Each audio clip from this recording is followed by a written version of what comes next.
السلام علیکم ناظرین، ویب ٹیوب کی ویڈیوز میں ایک بار پھر سے خوش آمدید۔ ناظرین، اقرار الحسن نے ایک بار پھر سے حق خطیب کے اڈے پر جانے کی تاریخ دے دی۔ ناظرین، اقرار الحسن نے یہ اعلان کیا ہے کہ اب کی بار وہ نئے لوگوں، نئے جذبے اور علماء اکرام کو ساتھ لے کر جائیں گے، اور اب کی بار اقرار الحسن کس تاریخ کو جا رہے ہیں اور کس طریقے سے جا رہے ہیں، یہ سب جاننے کے لیے ویڈیو کو اینڈ تک ضرور دیکھیں۔ ناظرین، آپ کو معلوم ہوگا کہ پچھلے چند مہینوں سے اقرار الحسن اور حق خطیب کے درمیان بڑی کشیدگی چل رہی ہے اور اس کا نتیجہ آج تک معلوم نہیں ہو سکا، مگر ناظرین اب کی بار اقرار الحسن نے ایک نیا طریقہ اختیار کیا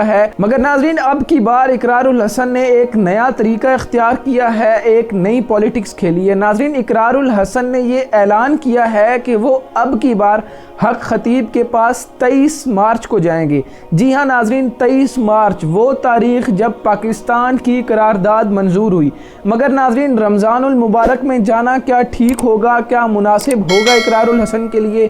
اور ساتھ ہی ناظرین اقرار الحسن نے یہ اعلان کیا کہ وہ اب کی بار علماء اکرام کو ساتھ لے کر جائیں گے، مگر ناظرین نئے لوگ کون اور نیا طریقہ کیا جانے کا؟ ناظرین نئے لوگ اب کی بار ان کے کیمرہ مین نہیں ہوں گے، ان کی ٹیم نہیں ہوگی، بلکہ پورا پاکستان ہوگا۔ جی ہاں ناظرین، اقرار الحسن نے پورے پاکستان کے نوجوانوں کو، بوڑھوں کو، ماؤں کو، بیٹیوں کو دعوت دے دی ہے کہ اب کی بار وہ پوری تحریک چلائیں گے اور ہزاروں کی تعداد میں لوگوں کو ساتھ لے کر جائیں گے حق خطیب کے اڈے پر۔ ناظرین اقرار الحسن نے کہا کہ وہ 23 مارچ 2024 کو حق خطیب کے پاس جا رہے ہیں، رمضان کا مہینہ ہوگا اور سحری کے وقت وہ یہاں سے نکلیں گے۔ ناظرین اب آپ اس تحریک میں شامل کیسے ہو سکتے ہیں، اس کا طریقہ بھی اقرار الحسن نے دے دیا۔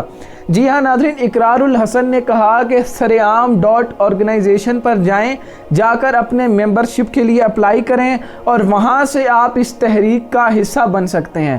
ناظرین اب علماء اکرام اس میں کیسے انوالو ہیں؟ ناظرین اقرار الحسن نے کہا کہ ہمارے جانے سے پہلے علماء اکرام ایک کمیٹی تشکیل دیں اور وہ کمیٹی ختم نبوت سنٹر بنائے، اور 11 ارب روپے جو اس وقت حق خطیب کے پاس ہیں اور حق خطیب کے مطابق یہ پیسے ختم نبوت سنٹر کے لیے ہیں، تو یہ پیسے ان علماء کی ٹیم کو دی جائیں جو ختم نبوت سنٹر پر کام کریں اور ختم نبوت کے فروغ کے لیے اسے استعمال کیا جائے۔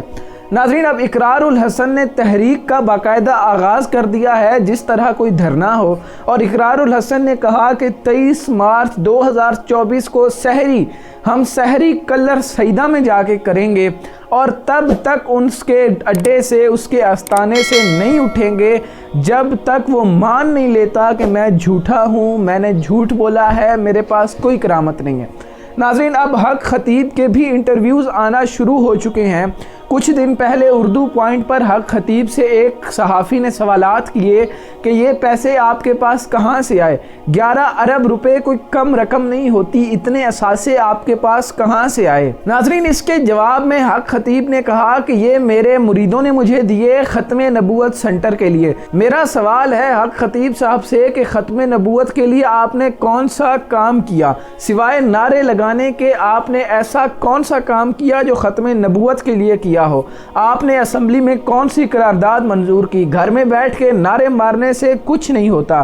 ناظرین اب کی بار اقرار الحسن نے ایک نیا طریقہ اختیار کیا ہے کہ پچھلی بار کی طرح وہ خالی ٹیم کے ساتھ نہیں جائیں گے، بلکہ کروڑوں کی، لاکھوں کی، ہزاروں کی تعداد میں عوام لے کے جائیں گے، اور اپیل کی ہے ہر پاکستانی سے، as a Muslim, as a Pakistani, یہ ان سب کا فرض ہے کہ وہ اس تحریک کا حصہ بنے۔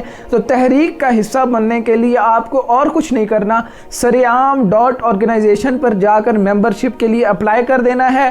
وہاں پر آپ کو نیچے ایک ریفرنس کوڈ ملے گا، اس ریفرنس کوڈ کو آپ نے جو نمبر انٹر کیا ہے ممبرشپ کے لیے، اس نمبر سے اس ریفرنس کوڈ کو SMS کرنا ہے، اور سریام کی ٹیم آپ سے اسی وقت رابطہ کر لے گی۔ ناظرین اب اقرار الحسن نے علماء اکرام کو اس لیے انوالو کیا کیونکہ وہ لوگ ختم نبوت پر کھیل رہے، اور اب کی بار علماء اکرام جب ساتھ حالات ہوں گے تو کسی کی جرت نہیں ہوگی اس طرح کی بات کرنے کے لیے۔ تو ناظرین میری اپیل ہے آپ تمام افراد سے، آپ تمام ماؤں سے، بہنوں سے، بیٹیوں سے کہ آپ بھی اس تحریک کا حصہ بنیں، ختم نبوت کے لیے آواز اٹھائیں، اقرار الحسن کا ساتھ دیں، اور اگر سریعام .organization میں آپ کو کوئی ایشو پیش آ رہا ہے تو ہمیں کمنٹ ضرور کریں، آپ کے مسئلے کا حل نکالا جائے گا۔ اقرار الحسن اور حق خطیب کے معاملے کی ہر خبر رکھنے کے لیے ہمارے چینل کو سبسکرائب کریں، دعاؤں میں یاد رکھیں۔ اللہ حافظ۔